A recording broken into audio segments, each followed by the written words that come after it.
Hello, everybody, and welcome to our 6th episode of the New England Patriots Madden 21 franchise series. And today it's going to be a combination of the bye week and the Week 7 game against the San Francisco 49ers in New England. And this is going to be a very crucial week.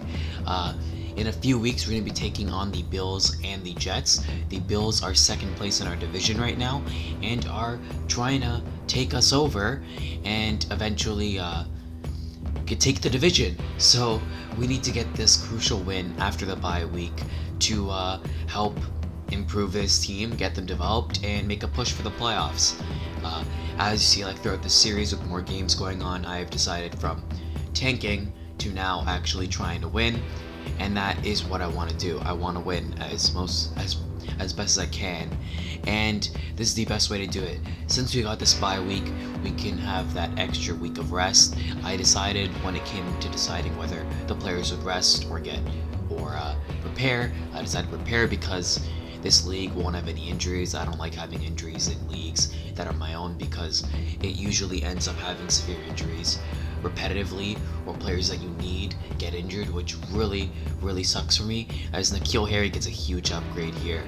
But what's really unfortunate is that on those leagues you always lose players that you really want, and I don't want that in this league, so that is why I put it with no injuries.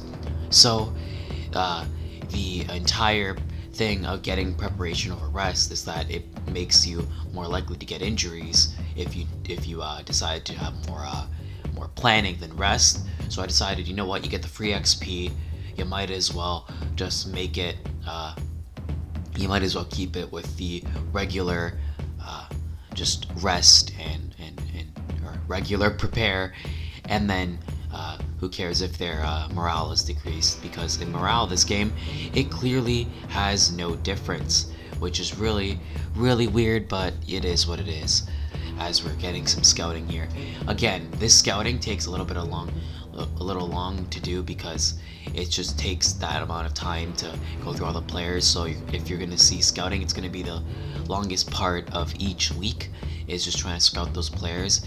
As we're getting Lawrence's guy negotiation, we don't want him. He's 30, he's been great for us at a 79 overall this year, but he's not a guy that I'm planning on re-signing. Dedrick Rice, though, is the guy that I want to resign. He's young, he's a guy that won't regress immediately. We can keep him for another 3-4 years and then he'll start regressing, and he'll be a great piece to help develop some of the younger players in the draft that we could get.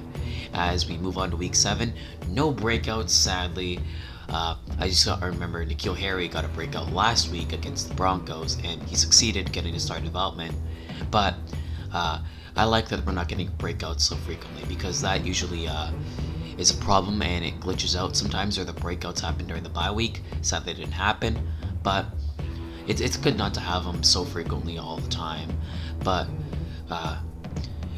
it still sucks that we could have got one here, as we're still getting some of the main training stuff to do, because it takes a little while.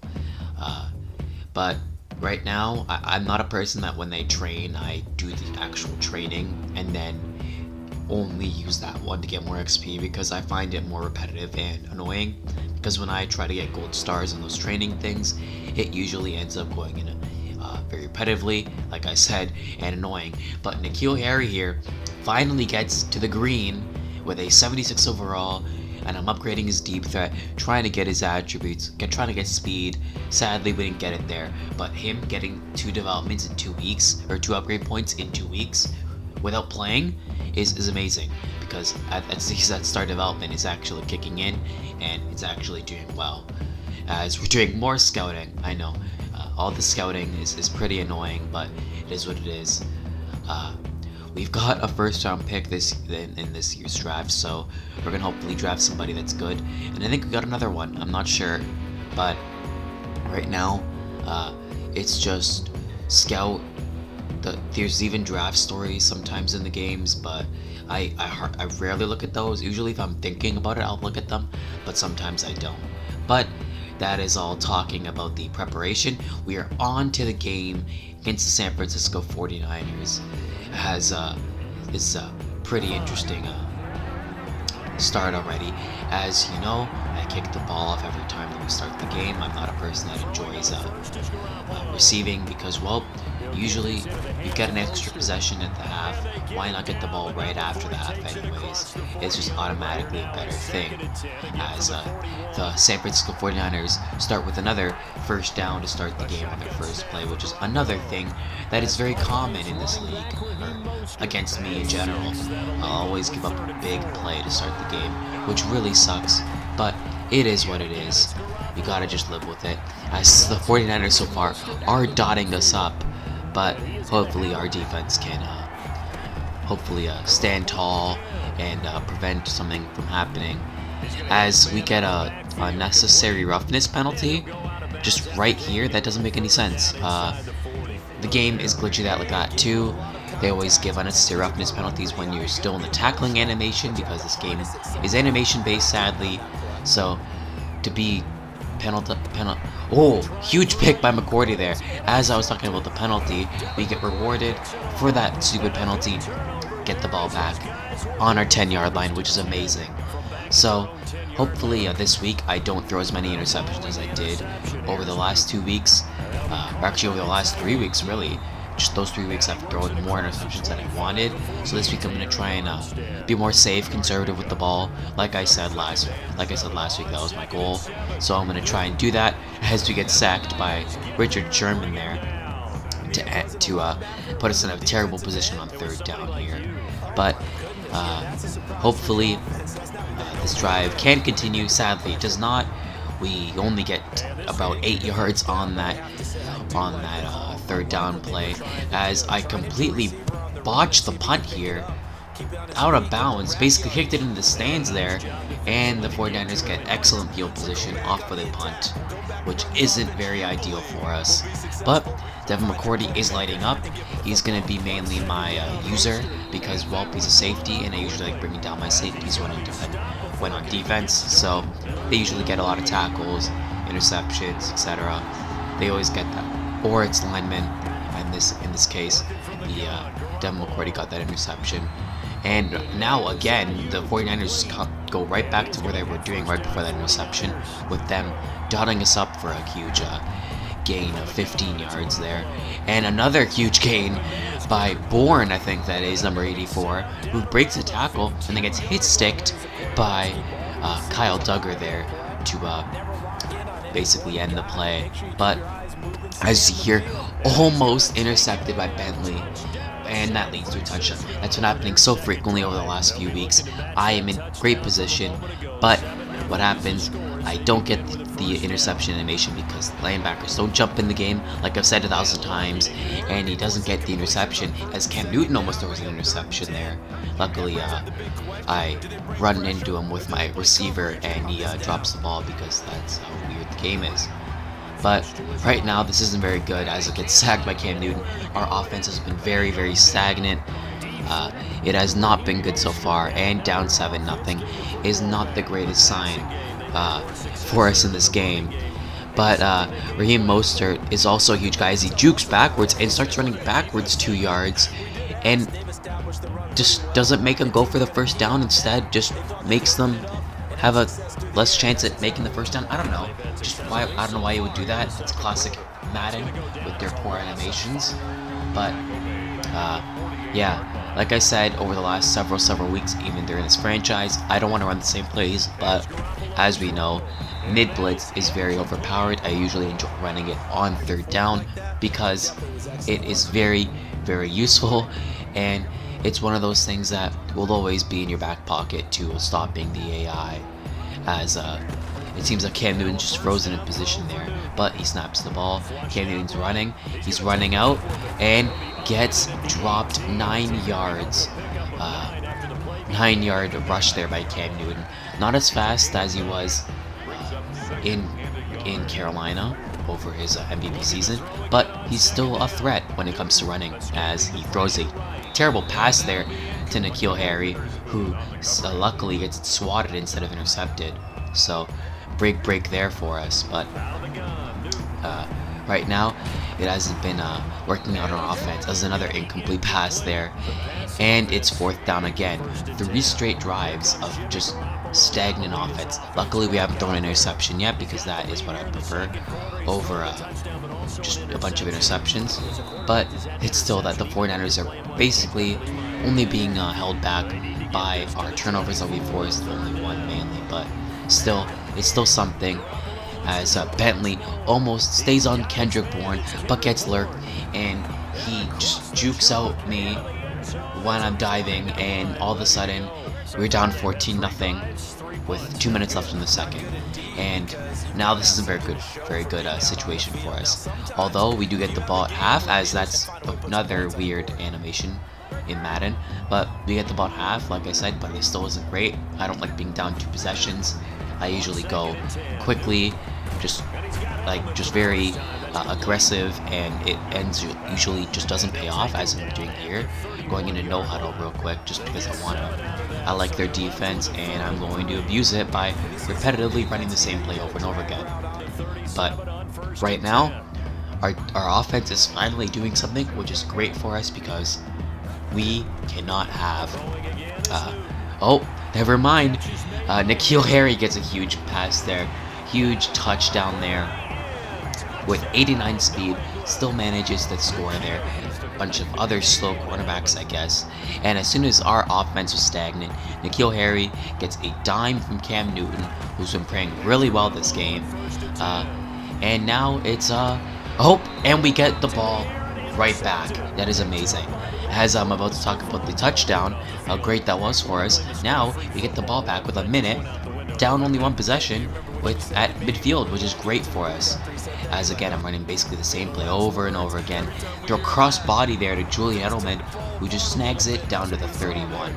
But now we're in a very good field position because it could be either a 4-point game with the 49ers lead, or a touchdown, make it 14-14 going into half, which is way better for us than the 2-possession game that we had earlier and the 7-point lead that we have now. As Sonny Michel is just riding over people, they're destroying them. As for some reason I decide to spike the ball on 3rd down, bring it up 4th down, because I guess I just needed to waste time without using the timeout. And it's 4th down, so I kick the field goal anyways. Should have just realized to just waste the clock there instead of giving them more time, but they don't do anything. They just run the ball once. Doesn't go anywhere, as it's almost intercepted by Jaquiski Tart, I'm pretty sure that is.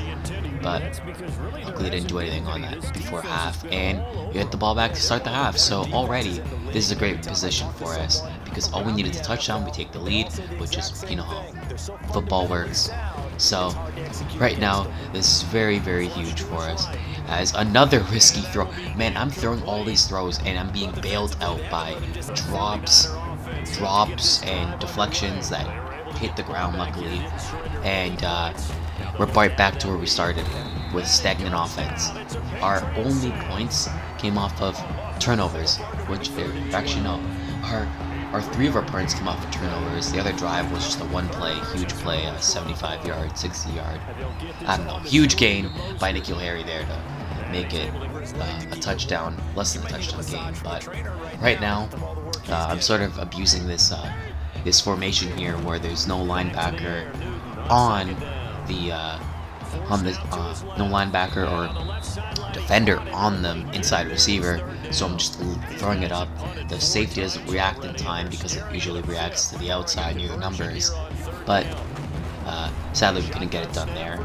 And I'm running slants again as N'Keal Harry gets another huge catch here. He's going to be the guy, like I said, I'm going to develop him a lot. Maybe with Gunner, I don't know, he's a little bit older, he's actually 26, or is he 26? I'm not sure. But I'm trying to develop N'Keal Harry, like I said in the first episode, that he's a rookie and he's a guy that I'm planning on keeping for sure. And I'm hoping in this franchise that he could be the cornerstone receiver that's really fast and big and Julio Jones sort of receiver. As we're already driving down the field, but Cam Newton misses a throw, which would have been huge for us. I think that was to Asi, the amazing tight end with an amazing last name there. But we don't get it, sadly, as another missed throw by Cam Newton. 2 straight missed throws, which lead to 4th and 10, and we have to kick a field goal. But I don't know if the wind's gonna help it. Nope, and it's a miss. That's another great kick by me. I've missed a lot of kicks recently, but I'm not a good kicker. Like, I'm not a terrible kicker, but when it comes to kicking on all Madden, I usually choke it. But we get the ball right back with J.C. Jackson, who gets a huge interception to put us back in that position that we choked with that field goal, which we get even better actually, because we get the first down, we get a drive, and Sony Michel is actually doing stuff now, which is amazing, because this guy has been so stagnant for us. To see him running the ball, getting 5, 6, 7 yard gains is amazing. As we throw to B wide open, Julian Edelman, who gets another touchdown. He's been another great guy for us this season. As he starts riding a motorcycle, I don't know, but that's great for us right here, because now we take the lead. Julian Edelman, we're using him as a great number 2 receiver, number 3 receiver actually. He's still in there. He's playing amazing for his age and his overall. And we get the lead. And now it's all to our defense, basically, unless you want to put more points up. But right now, they haven't been great. We've always allowed either quick turnovers to start the game or long drives that only get like 7 points or only get a touchdown, or sometimes actually only 2 touchdowns have happened and the other ones have been turnovers. But still not great. Although we have those 2 interceptions, we still want more, because I'm that type of guy. As Brandon Ayuk, the rookie, is breaking tackles here, and now they're actually in good position, basically in field goal range if they get another 10 yards or so. And now, but a fumble, huge hit there by Bentley, I think that was, and we get the ball right back, another costly turnover for the 49ers, and now it's just play away, just play the clock, and just keep away the ball from them, from their offense, as we almost take a sack there with Nick Bosa there on their coverage. But again, here's another formation that I keep on using, where as soon as the safety comes down, I launch it to the receiver, because, well, it's a glitch. As soon as that safety comes down, doesn't react in time for that receiver, which in this case was Bird, who gets the touchdown here, doesn't react in time, and that forces the receiver to have a wide open area deep down the field where I can just loft it to him, throw the ball to him, and we get the ball. As another turnover for the 49ers here. This is not this is still an all Madden, but there's a flag. Let's see if it comes back. Holding, offense, defense, it's on us, but and the team accepts it, but we still get the ball back, which is amazing. We still get the ball on that interception. Another turnover, 40 for the 49ers. Sorry, a little tongue twister there, but that's great for us. Now, a 10-point lead with 3.5 minutes to go is perfect, and in their side of the field is perfect. As I almost get sacked there, but luckily throws the ball to N'Keal Harry, who's been our safety valve this game for us. And that sets up with another first down here with only 2.5 minutes left in the game. Or sorry, 3 minutes left in the game. But we skip to 2 minutes here, and basically a first down doesn't win it, but it makes it even better for us, as again the receivers are catching everything today. We get the first down, and now it is just score a touchdown or get all their timeouts out beforehand, but they only have 1 remaining, and just run the clock. But as you see here, I noticed that the B receiver here doesn't have a receiver on him. I think that's N'Keal Harry again. Yeah, has nobody on him. I just put a streak route for him. He catches the ball in the back of the end zone, and that's a touchdown. They only have 1 timeout now, with a 17-point lead to overcome in 2 minutes, which, again, it's Madden AI. They take their time all the time. They take their time with everything. So right now, it is mainly just keep them in bounds, as we're doing here. And almost another fumble here by Deebo Samuel off of a Bentley hit, which we have seen beforehand. But right now, it's just keep them in bounds. They aren't going to use their timeouts. And if the clock basically goes under 1 minute 20, and if they do anything, if they don't get the ball back on an onside kick, whether they score, don't, or just if they score any points and there's an onside kick, they are, and we recover it, the game is over for sure. So now it is just keeping it balanced, which sadly we haven't been doing. But there's a minute left. This game is basically over. Cam Newton has had an amazing, phenomenal game for us this week. But the defense has also done really well with another sack by Coward there. And this team is just playing spectacular. They're coming back in that win column. Back-to-back wins after losing the Chiefs against the Broncos and the 49ers. The bye week hasn't stopped them, which is perfect. Now under 30 seconds in the game, Jimmy Garoppolo has not played amazing today. Has thrown, what, 4 interceptions? 3 interceptions? I'm not sure. But he hasn't been great, except for those 2 touchdowns. It still doesn't overcome what they did. He's the one who scored all of their points this game. And the game is over. And that will do it. 31-14. The Patriots have a back-to-back win.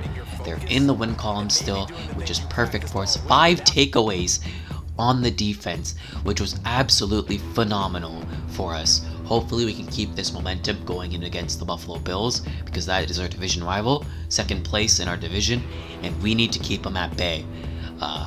As we're doing some upgrades here with Coach XP upgrades with Belichickis. I don't even know how to say his name. I just made it because I thought it was funny. But yeah, thank you for watching. These are going to be some huge games coming up. Not against the Jets, because, you know, the Jets, they suck always. But now we're getting into the mid-season. This is where the playoff race starts coming in. Teams now have a grasp of how you're going to do or how you're playing. And this is going to be a very important matchup against the Buffalo Bills. In Buffalo, actually. So they're a tough team to play against, but we got to do what we got to do. As we get Jacoby Myers there, a good amount of touches here, gets his XP, or actually nope, he doesn't get his XP, he doesn't get anything, he loses 20 morale, but it's okay, we'll do fine without him. But yeah, please subscribe, like if you watch the video. I thank you for watching, and next week got the Buffalo Bills. But yeah, that's about it. See ya.